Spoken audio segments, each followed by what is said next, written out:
Hello guys, Jai Bhim to everyone. Welcome back to my channel SS can bicycle. మనదైతే day 3 అయితే start అయిపోయింది. అంటే almost ఇప్పుడు టైము 12:30 అట్లా అయింది. నిన్న బాగా లేట్ అయింది కాబట్టి కొంచెం లేట్గా లేచి లేట్గా స్టార్ట్ అవుట్ అవుతుంది. ఇక మా వాళ్ళు పూరీలు చపాతీలు 2-3 రోజుల కానీ చేసి ఇచ్చిర్రు లాంటి వాళ్ళు. సో అవన్నీ అయ్యే వరకు ఆగి 12:30 అవుతుంది. ఇప్పుడే సైకిల్ అయితే ప్యాక్ చేసేసుకున్నా, ఇక స్టార్ట్ అవుడే. ఇప్పుడు ఇంత లేట్గా స్టార్ట్ అవుతున్నాం కాబట్టి ఎంత పోడో ఇప్పుడు ఏమనుకోలేదు. ఇంకా ఇక పోతుంటే ఎక్కడ కూడా ఏంది అనేది మాత్రం చూసుకోవాలి. సో మన సైకిల్ అయితే మొత్తం ప్యాక్ చేసేసుకున్నాం. మనమైతే స్టార్ట్ అయిపోయినాం ఇంటి దగ్గర నుంచి. అంటే ఇంకా ముందైతే కర్నూలు సిటీ మొత్తం ఉంది, మనం పూర్తిగా అయితే ఎంట్రీ కాలేదు కర్నూలు సిటీకి. అండ్ ఇక్కడ ఇది కొండారెడ్డి ఫోర్ట్ అనేది చాలా ఫేమస్, చాలా మూవీస్లలో కూడా చూస్తుంటాం. అక్కడికి వెళ్ళి అది చూపెడతాం అనుకున్నా కానీ అది ఇప్పుడు క్లోజ్ ఉంటుందంట, ఈవినింగ్ టైంలో ఓపెన్ ఉంటుంది అటు. సో ఇప్పుడు చూపెట్టేలా లేదు, అందుకే ఇక స్టార్ట్ అయిపోవడే. సో ఇది బెంగళూరు నుండి వచ్చే వాళ్ళకైతే కర్నూలుకి ఇదైతే ఎంట్రీ. ఇక్కడ కర్నూలు మున్సిపాలిటీ వాళ్ళు అయితే ఈ సెంటర్లో ఉన్నదైతే అది పెట్టారు. రాయలసీమ అని ఉంటుంది. అది చాలా మంచి అనిపించింది. అయినా తెలుసు కదా కర్నూలు అంటే అదే రాయలసీమ అని. ఇక్కడైతే ఉన్నది ఏంటంటే కర్నూలు మియావాకి రింగ్ రోడ్ అన్నట్టు.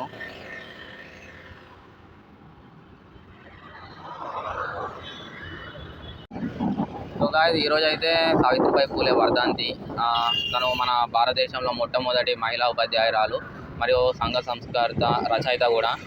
1848లో వాళ్ళ హస్బెండ్ జ్యోతిరావు పూలేతో కలిసి ఫస్ట్ స్కూల్ అయితే స్టార్ట్ చేసారు. మన సొసైటీలో మహిళలు కూడా పురుషులతో సమానంగా చదువుకోవాలి అనే ఆలోచనతో అందరు మహిళలకు విద్య ఉండాలి అనే ఆలోచన చేసి మొదలుపెట్టింది సావిత్రిబాయి పూలే. అందరికీ విద్య ఉండాలి అనే ఆలోచనతో పాఠశాలలు నిర్మించాలని అనుకున్నప్పుడు వాళ్ళ ఉన్న ఊర్లో వాళ్ళు కానీ చుట్టుపక్కల వాళ్ళు చాలా అవమానించారు. వాళ్ళకు ఎట్లా వంటగదికి మాత్రమే పరిమితం అని కూడా. అంటే అప్పుడు ఆ టైంలో అంతే ఉండేది. వాళ్ళకు మహిళలకు చదువుంటే క్వశ్చన్ చేస్తారు, వాళ్ళు క్వశ్చన్ చేస్తే వీళ్ళు తక్కువ అవుతారు. Patriarchal society.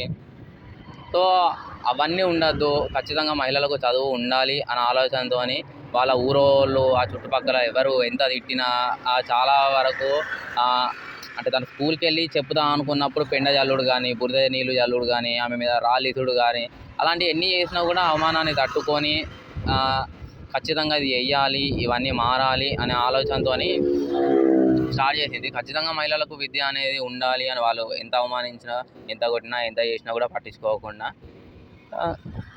మహిళలకి ఖచ్చితంగా విద్య అనేది ఉండాలి, అందరూ అంటే సమానంగా పురుషులతో సమానంగా చదువుకోవాలి ఖచ్చితంగా అని ఫైట్ చేసింది. అండ్ మళ్ళీ ఇంకోటి ఏంటిదంటే, ఎందుకు అంటే మెన్ కంటే ఉమెన్ తక్కువ, ఎందుకు మెన్నే ఎక్కువ, ఉమెన్ ఎందుకు చదువుకోవద్దు అనే ఆలోచనతో 1848లో అయితే స్కూల్స్ అయితే స్టార్ట్ చేసింది. ఇప్పటికీ మన దగ్గర ఉన్న ఉమెన్స్ ఇంట్లో అక్క చెల్ల వీళ్ళందరూ చదువుకోవడానికి రీజన్ సావిత్రిబాయి పూలే. అప్పుడు ఆమె అంత కష్టపడ్డది కాబట్టి ఇప్పుడు మన వాళ్ళు అంతా చదువుకుంటారు. ఆమె అప్పుడు ఆ స్కూలు ప్రారంభించకుండా స్టడీ ఎప్పుడు స్టార్ట్ చేయకపోతే ఇప్పుడు మన వాళ్ళకు అదే వంటగదికి పరిమితం అయిపోయేది వాళ్ళ బతుకులు. మనకైతే వచ్చేటప్పుడు అయితే దారుణంగా ఎండ అనిపిస్తుంది, కానీ సడన్గా ఈ ప్లేస్కి వచ్చినాక ఒకసారి చల్లగా వచ్చి స్టార్ట్ అయింది. ఇక్కడ ఉన్నది కూడా ప్రశాంతంగా ఉన్నది, ఎండకి నిల్చున్నా కూడా చల్లగా ఉన్నది. అంటే అంత మంచి చల్లగా గాలి వస్తుంది, పక్కన మంచి పచ్చడి వాతావరణం. అక్కడ చూడండి మొత్తం బంతితో వేసేసారు.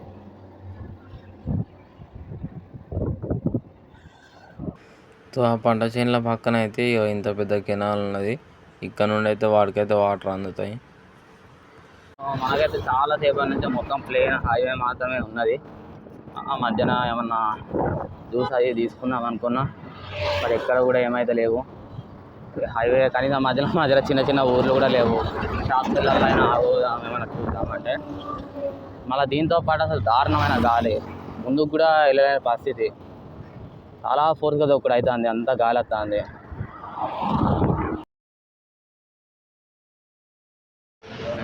మనమైతే డ్రింక్స్ కోసం అది అయితే చూసినాం, కానీ అక్కడైతే ఏం కనిపించలేదు. ఇక్కడ ఒక దాబా ఉంది, ఆ దాబాలో ఏమైనా దొరికితే నచ్చిన సో పల్పి ఆరెంజ్ అవి అయితే అవైలబుల్ ఉంటాయి.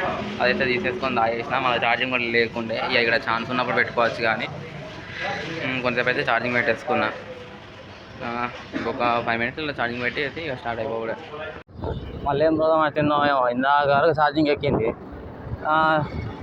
తీసిన కొంచెం మొబైల్తో పని ఉంటే పెట్టేసిన, కదా మళ్ళీ ఎక్కడ బంద్, మళ్ళీ కేబుల్ ప్రాబ్లమే అయిపోయింది.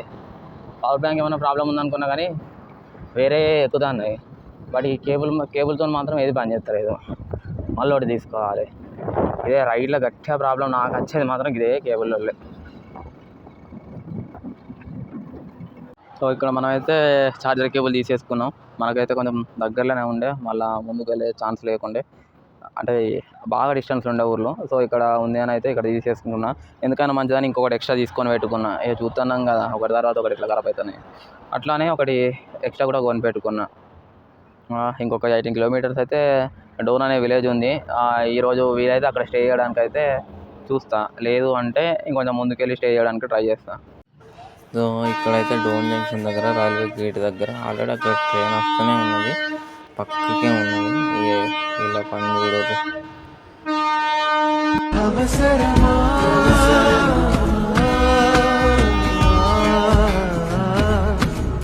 సో ఆ గేట్ దాటేసిన తర్వాత ఇక పెట్రోల్ బంకు ముందట ఉంది అన్నాక అక్కడ నుండి అయితే స్టార్ట్ అయిపోయినాం. మనకు మధ్యలో ఒక బ్రో కలిసిండే, కేరళ అంట. ఇక్కడ కేరళ రెస్టారెంట్ పెట్టిర్రంట. సో ఆయన చెప్పిండు అన్నట్టు, కేరళ ఈ టైంలో ఇక్కడికి వెళ్ళండి, రంజాన్ సీజన్ కదా బాగుంటుంది, స్ట్రీట్ ఫుడ్ అది ఇది ఎక్కువ ఉంటుంది అని చెప్పిండు మనకు. మనైతే డోన్కి రీచ్ అయిపోయినాం అండ్ డిన్నర్ కూడా అయిపోయింది. ఇక్కడ ముందుకు వచ్చినాక ఫస్ట్ అంటే అక్కడ లోకల్ వాళ్ళు ఏం చెప్పారంటే ఇక్కడ ముందట జియో బంక్ ఉంటుంది, కొంచెం బాగుంటుంది, ఫ్రెష్గా ఉంటుంది అన్నారు.